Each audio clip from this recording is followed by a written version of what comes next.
বাচ্চা যেতিয়া টিনেজ এজত থাকে তেতিয়া বাচ্চা কি হয় বিহেভিয়াৰেল ইস্যু দেখুৱাবলৈ ধৰে। ইয়াৰ কাৰণ কি হৰমনিকেল চেঞ্জ হ'ব পাৰে, এইটো এটা কাৰণ। সদায় হৰমনিকেল চেঞ্জ কাৰণটোৱে অকল কাৰণ নহয় বোলে বেলেগ কাৰণো হ'ব পাৰে।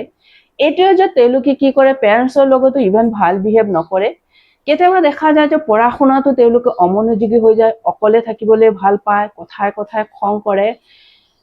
যে আমাৰ অসমত কি হয় যে অধিকাংশ পেৰেণ্টছে কাউন্সেলিং কৰা মানে তেওঁলোকৰ বাচ্চাৰ কিবা ডিসঅৰ্ডাৰ আছে বুলি ভাবে, কিন্তু এইটো নহয়। অধিকাংশ পেৰেণ্টে ভাবে আমি কাউন্সেলিঙৰ ওচৰত কিয় যাব লাগে, আমি নিজেই যেনেকৈ হোক এইটো মেনেজ কৰি ল'ম, আমি পাৰিম। কিন্তু কথাটো কি হ'ল যে পেৰেণ্টছে যি দেখে বা যেনেকুৱা বিহেভিয়াৰ কৰে এজন চাইল্ডৰ লগত বা থেৰাপি যিটো দিয়ে হয়তো কেতিয়াবা এজন কাউন্সিলাৰো সেম দিয়ে, কিয়নো কোনো পেৰেণ্টছে নিবিচাৰে যে তেওঁৰ বাচ্চাটো বেয়া হওক।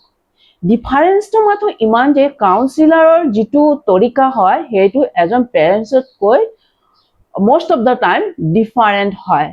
আৰু এজন কাউন্সিলাৰৰ কেপাচিটি আছে যে ভিতৰৰ পৰা আচল সঁচা ঘটনাটো ওলাই আহে, কিয় বাচ্চা এনেকুৱা বিহেভিয়াৰ কৰি আছে।